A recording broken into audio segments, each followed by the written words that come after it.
All of you friendly, nice, amazing people. Oh, hi everyone. We love you so much. This is the best. It's TSF. Is it real? 100 not. Oh my god.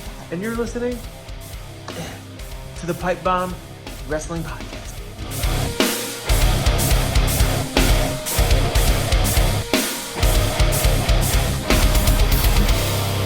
Thank you, TSF, and hello everyone, and welcome to the Pipe Bomb Wrestling Podcast. I am your host, Andy York. Thank you guys so much for tuning in and joining us, whether this is your first time or you have been a long-time viewer. We really appreciate the love and the support that you guys are giving us week in and week out. We really, really do appreciate it. Make sure you are subscribed to the Pipe Bomb Wrestling Podcast.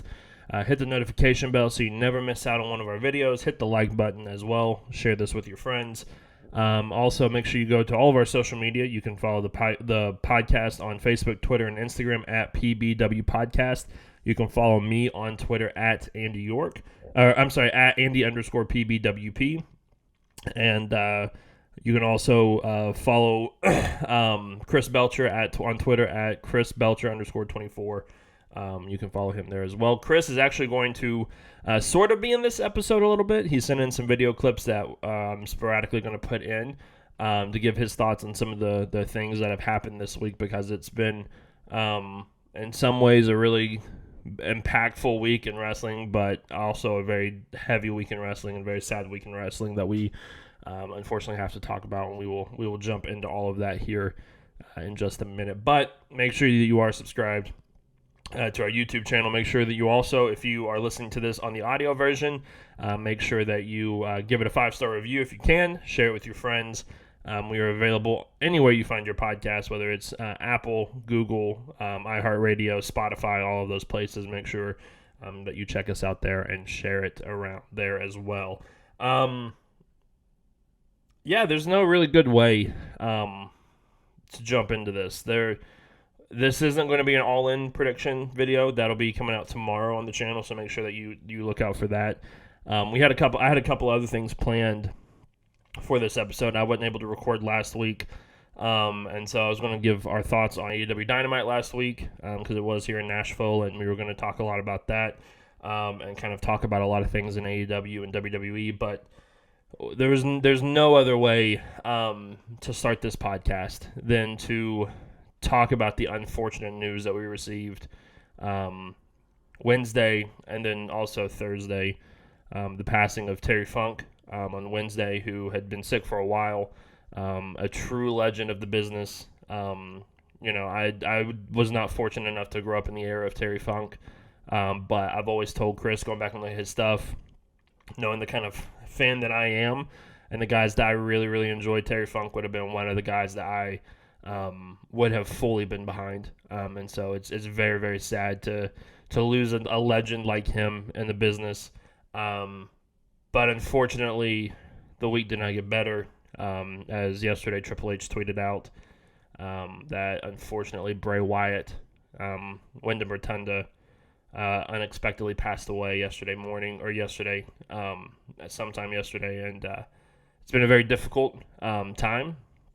It's been a very difficult 24 hours or so, kind of processing and dealing with this.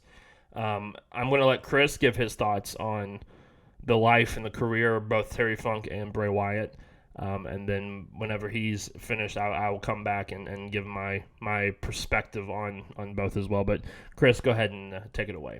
I'm back. Well, at least for this week. Hope you guys are still digging the Pipe Bomb Wrestling Podcast. I know Andy is doing a fantastic job holding the fort down while I am gone.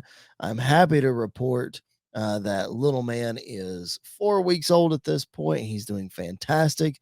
We're getting decent amount of stretches of sleep, as good as you can ask for with a new baby. So everything is going great. If you guys are following me on social media, you've seen some pictures and stuff, obviously, and you've seen me post about a few things. So I wanted to jump on here though, because a lot of things happened this week in the world of wrestling, and I could not let it go by without making some comments myself. Again, I appreciate Andy holding the fort down. I will be back full time before you know it. I'm not ready to guarantee a date yet, but I'll be back before you know it. In the meantime, though, I have been on every episode of the PBWF, our other show, our fantasy booking show that I know Andy mentions all the time, but our viewership is climbing on that show. Thank you guys. If you're listening to this program and you're checking out that other program, thank you so much for doing that.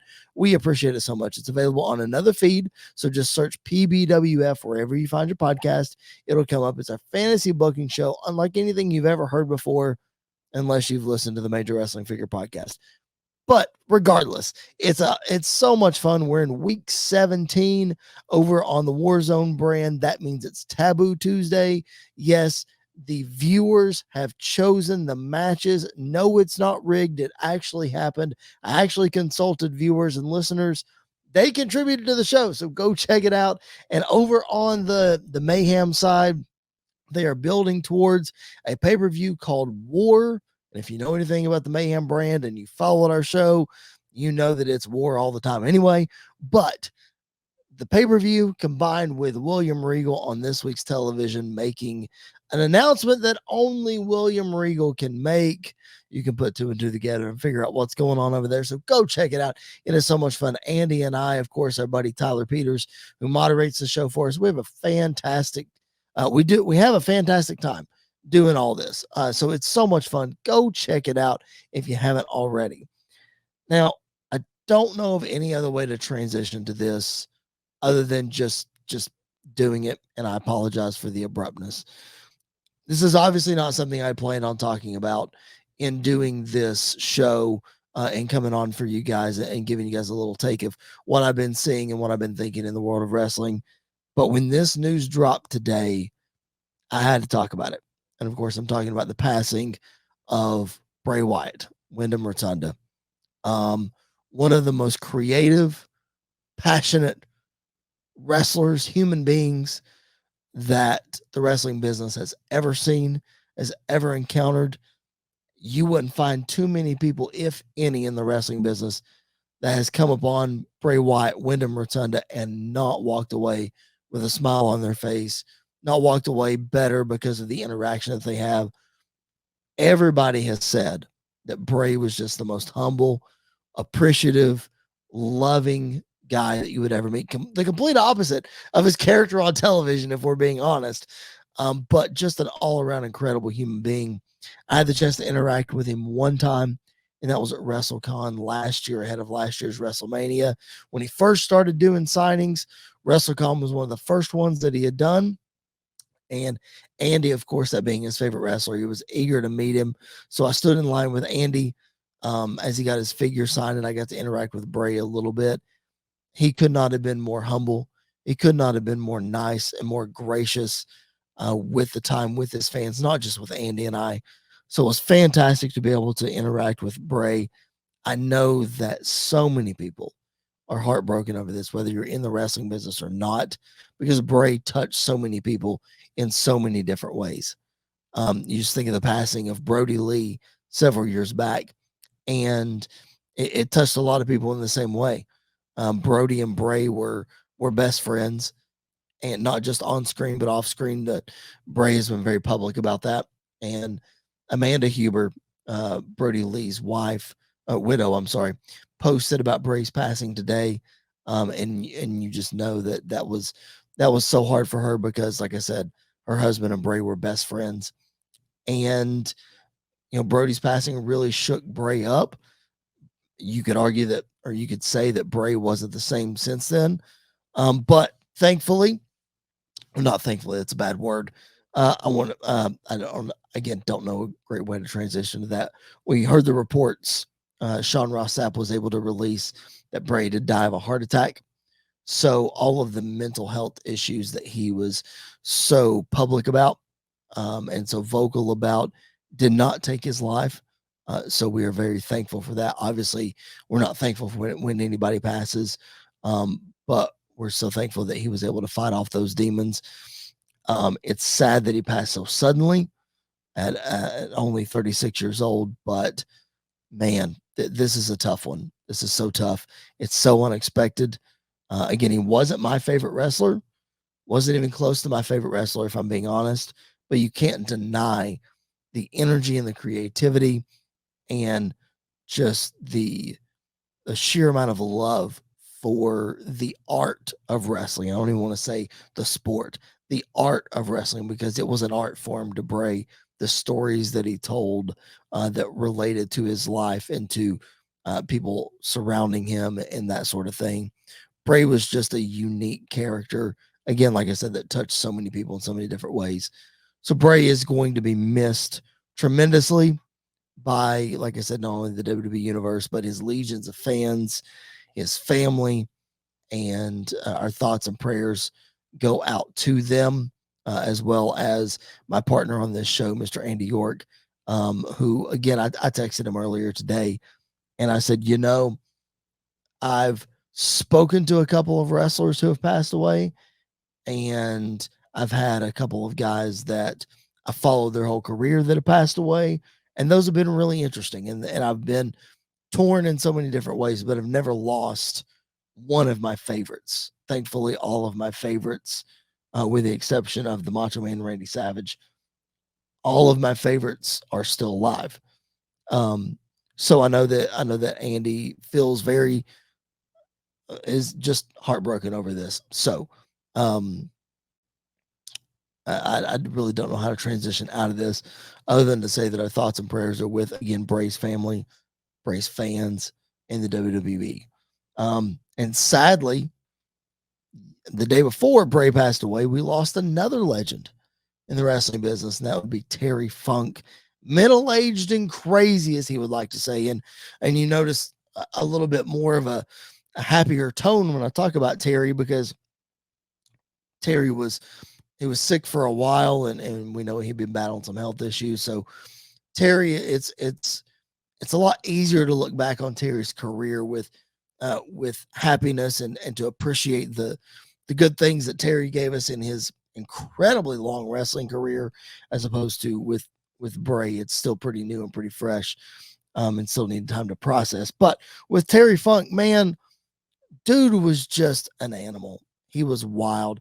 I don't know how many times he retired and unretired and came back, and how many shots to the chair shots to the head that he took, and all the things, and the death matches with Mick Foley, and all the things that Terry was famous for. But my first memory of Terry is the feud that he had with Ric Flair in 1989 that started at Wrestle War 89 in Nashville, Tennessee, where he attempted to pile drive Ric Flair through a table, and the table didn't break, and it tipped over, and it was wild.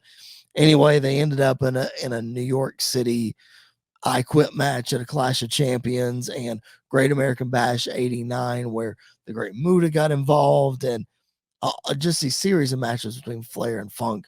That was my first introduction to Terry Funk. That man has done so much throughout his career, and not to mention what he did for ECW and to help put that brand, that extreme brand, on the map. So Terry Funk, what an incredible competitor. What an incredible person. I know so many people spoke highly of Terry as well, so don't want to discount that. But we try to celebrate the passing of these two wrestlers this week. It's a tough time for their families and for the business, but we as fans are so appreciative of what they gave us while they were with us. For me personally, Bray Wyatt was a big impact on my life as a wrestling fan. I've told my story about being a wrestling fan multiple times. Of Punk was really the one that got me into wrestling, but the Shield and Bray Wyatt and the Wyatt family were the ones that made me stay in wrestling when Punk left and all this other stuff was happening. He was one of the guys that every time he was on TV, every time that he was slated to do something or even speculated to do something, it took the wrestling world by storm, and people were looking out for it. People were deep diving into it. They were investing in it, and I put myself right up there in that category as well. If you're listening to this podcast when the White Rabbit stuff was happening every week, I was heavily involved trying to figure out if this was actually Bray or not, and what the return was going to look like and all this other stuff. And so every time he had his hands on something, man, it was special and it was different. I had the privilege of meeting Bray one time, meeting Wyndham Rotunda one time. I was at WrestleCon right before WrestleMania 38. Chris talked about it in his video. I vividly remember waiting in line, and then going up and talking to him. And he was such a nice guy and such a friendly guy. And I told him, that what he meant to me as a wrestling fan and somebody that I looked up to, and just really, really, really enjoyed his work. And that's just a memory that's going to stick with me for a long time. It wasn't necessarily, that meeting wasn't necessarily or even close about getting the figure I got signed. It was about meeting Bray Wyatt. I'm going to cherish that memory forever. He's one of the guys that I'm just devastated by this news. Gone way, way, way too soon. But I'm going to cherish the memories that we had with him. Thinking back, wrestling perspective wise, thinking back to his run against the Shield. Those matches were just out of this world. You look at the feud that he had with Daniel Bryan, when part of the Wyatt family. I know the story with Randy Orton over the years was up and down and all over the place at times, but they were very captivating from time to time. His stuff with Luke Harper, Brody Lee, who unfortunately passed away as well. Just to see all of that, just absolutely amazing stuff. And then we come to the Fiend era, and the Fiend just every single week was the must-see thing of Monday Night Raw. Whether it was the vignettes that we got, and then the Firefly Funhouse that we got, to the actual first appearance of the Fiend attacking Finn Balor, is just a memory that I think is going to stick with wrestling fans forever. That entrance at SummerSlam is one of the most iconic entrances in wrestling history. Just absolutely stunning work that he did. And his career was the definition of up and down. But the thing that nobody can deny about Bray Wyatt is his creativity and his storytelling was so unique and so different than anything we've ever seen before. And in a world where characters aren't necessarily as big of a deal as they used to be, he truly, truly, truly understood what it meant to have a character and what it meant to build up the Bray Wyatt persona and the Fiend persona, and then finally revealing himself as himself this last run. And just absolutely amazing stuff. He took risks. The risks didn't always work, but I think everybody can respect him for taking those risks and trying to advance professional wrestling. And one of my favorite matches of Bray Wyatt's is that Firefly Funhouse match with John Cena at WrestleMania 36. He took a time period where we all were unsure about life and unsure about everything, and all we really had was wrestling. And he made that so special. And he made that such an important thing. So he's definitely going to be missed. I feel thoughts and prayers go out to his family, to his dad, to his sister, to his brother, to JoJo and the kids. I met him one time, and I can't imagine what people who are so close to him and his family are going through right now. And he's going to be missed by everybody, and it's hard to put into words what this is and what happened, but he was a special guy, and special to the wrestling world, special to everybody that he came in contact with and that he met. And you can tell that he he truly, truly, truly loved this business, and he gave everything to it. And you know, we can never really give him enough gratitude for that. And you know, it's going to be difficult to move forward, and it's going to be difficult, but we have those memories that we can hold on to. And you know, this is one of those times where real world got involved in wrestling. And you know, yes, there are times when that happens and it's beneficial for the business, but this is one of those times where, you know, you wish you could wake up and it not be true. And you just wish that you could wake up and everything's going to be back to what it was. And he's going to be back on TV tonight on SmackDown and doing all this other stuff. And so you know, I don't really know what else to say.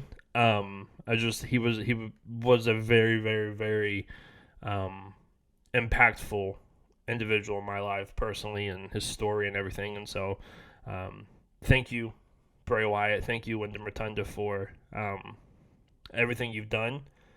Thank you for everything that you've given to this business, everything that you've given to us as fans.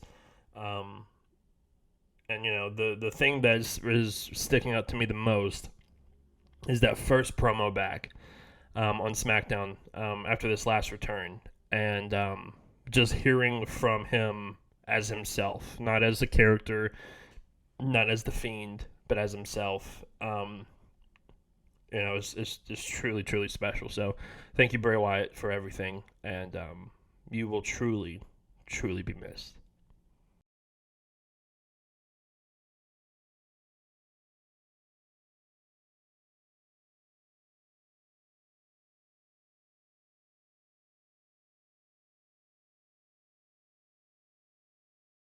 So there's no really good way to transition out of that, but this past week in wrestling, the past 2 weeks in wrestling, things have been kind of not all over the place, but been very, very busy and very hectic. AEW's heading into All In, WWE is heading to Payback. All of this other stuff is kind of going on and happening, but right in the middle of it all is this contract signing, this contract status of the Rated R superstar Edge. There's a lot of questions, and there's a lot of things that are up in the air that nobody really knows what's happening, what's going on. But you know, that's part of the intrigue and part of the excitement about it. I'm gonna let Chris go ahead and give his thoughts on Edge as well, because if you know Chris, he is Edge diehard as well, and so he has some thoughts that he wants to give about this and about a couple other things. I'm gonna let him go on his rant, and then I'll come back and pick it back up. But go ahead, Chris. You don't want to miss this one. Go ahead, Chris. Biggest news in the world of wrestling this week. I know the AEW All In is coming up on Sunday. Andy's going to preview that for you guys. I don't have a whole lot to say about All In. I am looking forward to it, but I'm going to let Andy handle that. And maybe we'll catch up with you guys after the show's over and see what's going on. But the biggest news in the world of wrestling happened on Friday, and that was Edge's final contracted match with the WWE. It happened on Friday Night SmackDown. It happened in Toronto, Canada, and it happened against Sheamus, a man that helped Edge, really fueled Edge's comeback. You could argue more than anybody, because Edge's eyes were open to the possibility of coming back when he had the mountain biking accident, when he was riding with Sheamus. So all of that is very well documented. Sheamus trained with Edge almost every single day on his comeback. So it was very special that Edge got to have that match. Edge has already called it the greatest night of his career because he got to get in there with a buddy. He got to have an incredible match, and he got to have it in Toronto, his hometown. Edge said last year on Monday Night Raw in Toronto that this year in Toronto, when WWE came back, is when he planned on retiring. He's stuck to that, at least for now. We're going to get to that in a minute. But Edge has said since he came back that he wants to go out on his own terms. He wants to do it his way. And I can't think of a better way than getting a big victory against a very close friend in front of your hometown. I mean, my goodness, you can't write it much better than that. Edge's career, as we look back on it, 25 years. You saw a lot of the packages on Friday, recapping some of his highlights. Edge is one of my all-time favorites. I've always been vocal about that. I'm wearing an Edge t-shirt right now. I mean, I've loved him ever since he came into the WWE in the Attitude Era in 1998, when he was this character that couldn't talk and he was roaming the streets and he could only make sounds. And then he transitioned to the Brood, and you guys know the story. Edge and Christian, they split up. He actually gets booed at SummerSlam in Toronto in 2003 after he broke his neck. And that sort of transitioned him into a heel. Sorry, 2004, not 2003. 2004 transitioned him into the heel character. Rated R Superstar was born. He joins up with Lita, whether that was by choice or what have you. We all know that story as well. But that fueled his career even more to become the Rated R Superstar, the ultimate opportunist, first ever Money in the Bank winner. And then he transitioned to Vicky Guerrero and all these other crazy things. Ultimately had to retire his last match of his first run, WrestleMania 27 in Atlanta, Georgia, when he was the World Heavyweight Champion, defeated Alberto Del Rio. Then he was forced to retire. Then we all know the story. We've watched it on the documentary, probably my favorite documentary WWE's ever produced, right up there with the Cody Rhodes documentary. But Edge comes back, Royal Rumble 2020, has a couple of matches, fans go away, Edge tears his triceps, comes back, wins the Royal Rumble, headlines WrestleMania, and then he has several incredible matches with Seth Rollins. He goes on to a feud with AJ Styles, turns heel, forms the Judgment Day, doesn't go quite as planned, teams up with the Mysterios, Dom turns, and feuds with the Judgment Day for a long time. And that's really what we've seen out of Edge in the last year or so. Some incredible matches on this second run. Man really knows how to work. Some incredible matches on his first run. I mean, his feud with John Cena, his teaming with Randy Orton, as well as feud with Randy Orton, stuff that he did with Triple H, Shawn Michaels, Batista, who can forget the great program with The Undertaker in 2008. Just an illustrious career. He's always been one of my favorites. But all good things must come to an end. And Edge said he was retiring in Toronto, and as of right now, he has retired in Toronto. But immediately, a lot of things started coming out because Edge did an interview where he said, yeah, this is the last match on my contract, but my contract runs through September. A lot of people immediately thought, oh my goodness, this is the last match on his contract, and next week he's going to show up in London at All In, and it's going to be fantastic. Well, let's slow our roll, ladies and gentlemen. That's not going to happen. Okay.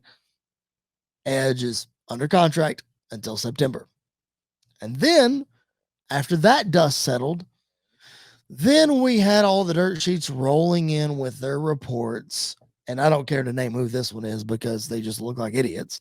Pro Wrestling Torch flying the flag of, hey, Edge gave his demands to the WWE and they denied him, almost certain that he's headed to AEW. Hey, the feeling in WWE is he's headed to AEW. Hey, AEW thinks there's a good possibility they're going to land Edge. I'm not saying that AEW is not going to land Edge. I'm not saying that a lot of that's not true. I mean, when it comes to Edge, we really don't know, because Edge hid his comeback in 2020 and just absolutely denied it every time he was asked about it. He denied that he was getting cleared. He denied that he was coming back. And then he came back. So we really don't know. But then this week, Edge released a social media video of his own that said, no, he did not give WWE demands. Everything is fine with him in WWE. He loves WWE. He loves how Friday night went. He's actually got a contract extension sitting in his inbox waiting on him right now. He doesn't know what he's going to do. So again, you never know with Edge. But after watching that social media video, I have the tendency to believe the guy. I really do. I'm not saying that because he's one of my favorites or I'm being a WWE homer or whatever. You watch the video and you can see the genuineness in his face. I believe. Again, could be proven wrong, and I'll get on this podcast and say that I was wrong if he shows up in AEW. Because you never know. But I just find it so interesting that so many dirt sheets are like, he's AEW bound. He's got to be AEW bound. Christian's in AEW. FTR's in AEW. I mean, he gave WWE demands and they didn't blah, blah, blah, whatever. I just love seeing the dirt sheets so incorrect to the point where Edge has to get on and be like, look, guys, this is ridiculous. So I'll say this. Let the man have his moment. Let him enjoy being retired for however long it's going to be, if it is it. Me personally, obviously, I'd love to see him sign a contract with WWE and go back and wrestle Cody Rhodes, or, I think he's got some unfinished business with guys like Drew McIntyre. I think, there's lots of stuff that he can still do in WWE, but he said it. It's got to be right. It's got to be exciting. He's got to have fun doing it. I'm not saying he wouldn't have fun with his best friend Christian and with his buddies in FTR. But I just don't think Edge has a place in AEW. I just don't know what they're going to do with him. Edge said it has to be good. He's really just going to go in there and have a match with Christian. And I mean, Christian's contract runs out soon. He could come back to WWE. They can have a match there. He wants to go have a tag match with Christian against FTR. Like, is AEW really where he wants to end his career? I just don't think so. They can throw all the money they want at him, and they can throw all the part-time schedules they want at him, and they can throw Christian and FTR. Like, what else is he going to do? He's going to get lost in the shuffle. I'm sorry, he is. That's just my opinion. And I think that brings me to a point of, I'm going to say this statement. I might regret it, but I'm going to have to back it. I don't like legends being in AEW. I don't think there's a place for legends in AEW. I think that Jeff Jarrett, I'm not saying he's not a legend, but he's not been retired and part-time and all that kind of stuff. Jeff Jarrett's been pretty active. He was even active on the independent scene before he showed up in AEW. Chris Jericho has been very active. He's never supposedly been close to retiring since he came back in 2016. So I don't lump him into that either. Guys like RVD, a one-off here and there is okay, but like, I don't know. I just have a hard time with some legends in AEW, and I just think Edge would be a horrible fit there. I just don't think it would work. And of course, me saying that I don't like legends in AEW immediately points to Sting. Now, I have to pull my phone out, and I have to read you this preposterous, ludicrous, just outright dumb statement by Tony Khan.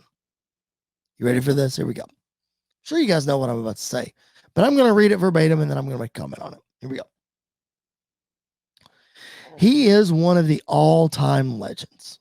Sting is still a huge part of AEW, and one of the greatest things we accomplished was bringing Sting out of retirement. He's still wrestling to this day. He's undefeated in AEW. In fact, he's on the greatest run of his career right now in AEW. That's a quote from Tony Khan. In fact, the quote came from his appearance on the Chase McCabe show.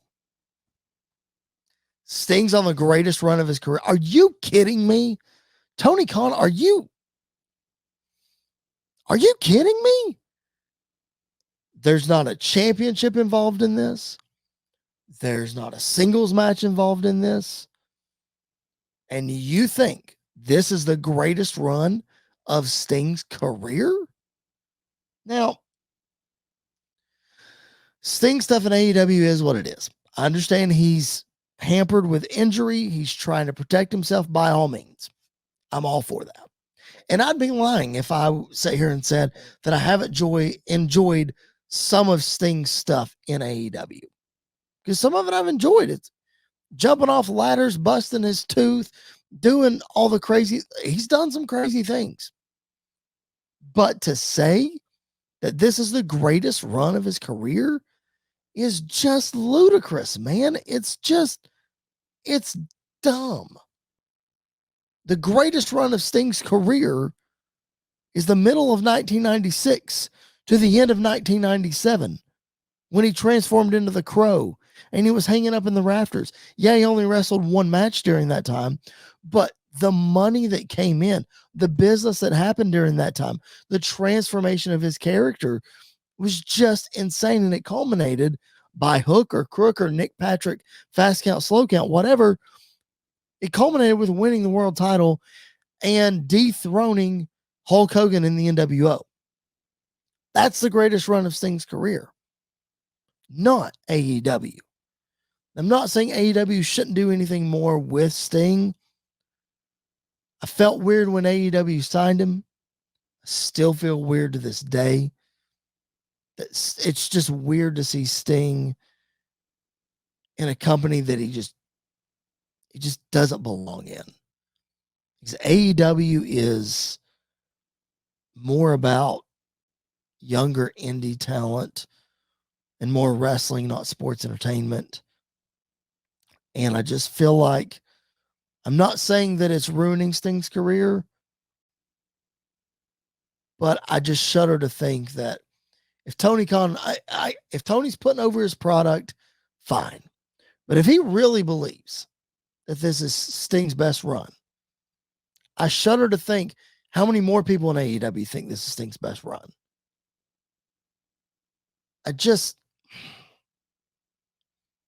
It's for a wrestling promoter, somebody that knows wrestling as much as Tony Khan does. I know, again, he's putting over his product, but for him to have that mindset that this is the best version of Sting ever, it's just dumb. It's just dumb. But Sting's doing his thing. Sting's happy. Sting's going to end his career on his note, just like Edge is going to end his career on his note. As a longtime Sting fan, I don't know what the best solution is. Overall, though, I don't like what I'm seeing. But that's for another discussion, another time. I don't want to get out of here without saying thank you, Sting, for everything you've given us over your career. And, of course, thank you, Edge, for your 25-year career. If it is the end for Edge, I think you went out the way you wanted to. And I got to see you at WrestleMania, got to see you wrestle several times in the second run, and I couldn't be more happy about that. That being said, I'm going to sign off. I'm going to go to bed because I expect my 4-week-old to wake up in the next couple of hours, and I'm going to have to be on dad duty. Yes, I just said duty. But I wanted to hop on here with you guys. I wanted to just catch you guys up on what's happening. Make sure you're following me at Chris Belcher 24, Facebook, Twitter, and Instagram. The show's at PBW Podcast on those platforms. Subscribe wherever you find your podcast. Check out the PBWF. You will not regret it. I've enjoyed checking in with you guys. I'll let Andy wrap up the program, and I can't wait to be back with you guys full time. And that will be sooner than you think. We'll catch you guys then. Well, you can tell that Chris is very passionate about Edge and about so-called dirt sheet riders, but I'm going to let that go. I'm going to let that pass because he said everything that there kind of is to say about it. My thoughts on Edge's contract as a whole is we don't know what's happening. We don't know what's going on. However, I'm not on either side of the camp. I'm not on he's definitely going to WWE. He's definitely going to AEW. Or he's definitely staying in WWE or he's going to AEW. I think there's a good chance both happen. Like, one of the two happen. I think there's a good chance he goes to AEW. I think there's also a good chance that he resigns. I think no matter what, his career is going to end in WWE. And just the lack of build that match in Toronto had with Sheamus, which was a fantastic match. And if that is Edge's last match, I think that's a great match to go out on. but there wasn't a whole lot. There was like a 2-week build. The week before is when they kind of started doing things, and the week next week was the match. I feel like there's going to be a lot more build to it at some point, to his final match. Personally, I think Edge would be a really good fit in AEW with Christian. To go against Christian, first off, I think Edge being the one to take the TNT title off of Luchasaurus would just be unbelievably fitting for that to come full circle. Because I think after the promos that Edge Christian has been cutting the last couple of weeks, last couple of months actually, I think he needs someone like Edge to come in and just to take care of that. So I think that would be very interesting. Obviously, he wants to have that match with FTR. One more match with the Hardy Boys. I think no matter how sloppy it might be for nostalgia reasons, I think it would be awesome to see that one more time. But ultimately, I do think his career ends inside a WWE ring. But that doesn't mean that he can't take a year and go to AEW for a year and wrestle there for a year and then come back to WWE for one more last final match and that right off into the sunset. I could absolutely see that happening. When it comes to the dirt sheet writers and stuff, I take everything with a grain of salt unless it comes from a reputable source, and by reputable source, I really only mean Fightful Select and Sean Ross Sapp is the only one that I trust when it comes to breaking news and things like that. And so you got to be careful with some of the things that you read. And if it's not coming from the source itself, from the person itself, or from a reputable source, I would take it with a grain of salt. But you never know what could happen. And that's the fun of pro wrestling, is you never know what's going to happen, who's going to show up where. And I think that plays a massive, massive part into all of this as well. So, if Edge is done in WWE, thank you, Edge, for your career and everything you've done. If that was his final match of his career, a very historic, legendary career. But I feel like there's a little bit more that needs to happen. And I think that we are heading to that direction at some point down the line, whether that's in AEW, whether that's in WWE. It's going to be awesome, and it's going to be great to see Edge doing his thing and finally ending his career on his own terms, which is, really, really important to him and really, really important to everybody as they go throughout their career. So it's something to look out for. He will not be showing up at All In or at All Out, more than likely, because of contract status and when his contract runs out. But that doesn't mean that he won't show up in the future. Plus, who's going to turn down an Edge and Punk feud is all I'm saying as well. So just look out for it. I think it'll be very interesting to see what happens. Now, one thing I did want to bring up and address that I disagree with Chris about. And this is what our podcast is. Our podcast is not about agreeing with each other on everything or, silencing our opinion because somebody else might disagree with it or whatever. An opinion is an opinion. And so I it's all in personal preference. He brought up the quote that Tony Khan had about Sting's career, and saying that Sting was on the greatest run of his career. I don't agree with the statement that Tony Khan made. However, if I put myself in Tony Khan's shoes, I would absolutely say this. I would absolutely say that Sting is on his best run in my company, because why wouldn't I say that he's on his best run in my company? I think from a business perspective, that you kind of have to say that. I don't agree with it as a wrestling fan. I think Chris was spot on with his accuracy of Sting's best run, but why wouldn't Tony Khan say that? However, I do think AEW does decent with their legends. I think if you look at Sting and the stuff that Sting has been doing, he's been having a blast doing it. He cut that promo in Nashville backstage with Nana. That was hilarious. I mean, absolutely hilarious. The Joker Sting in AEW has been one of my favorite things, and to see it continue to happen, I'm so excited about it. But I'm enjoying what Sting is doing in AEW. I'm enjoying what Billy Gunn is doing in AEW. I think everybody is at this point. I'm enjoying, and I've never really been a big Jeff Jarrett fan, but I've enjoyed what Jeff Jarrett has done. I've enjoyed how they've kind of protected Jeff Hardy in some ways. That Texas Chainsaw Massacre death match was horrendous, and it was awful. And being there in person, you could not see absolutely anything. And it was very difficult to tell what was going on. They were only out in the ring for like 5 minutes, if that. Leatherface was funny. Him coming out was very funny. I will say this was AEW's Zombies moment. However, the only good side about it is that they raised that they got $100,000 to give to the Maui Food Bank to help people with the wildfire. So the match was horrible. The concept was horrible. The motive behind it was good. So I kind of give not a pass, but it kind of gives perspective as to why they did what they did that. But I've really enjoyed Legends in AEW. For the brief time that Jake Roberts was there with Lance Archer, I enjoyed that because his promos with Cody were fantastic. Arn Anderson was hit or miss for me. I think there is a place for Legends in AEW. Not necessarily getting involved in feuds or wrestling, but I think there is a place for them to show up and do certain things. Plus, the Sabu pop got me every time, so I'm on board with that. But I get what Chris is saying as well, that AEW is for the younger wrestlers, for the indie talent, for the people trying to make a name for themselves.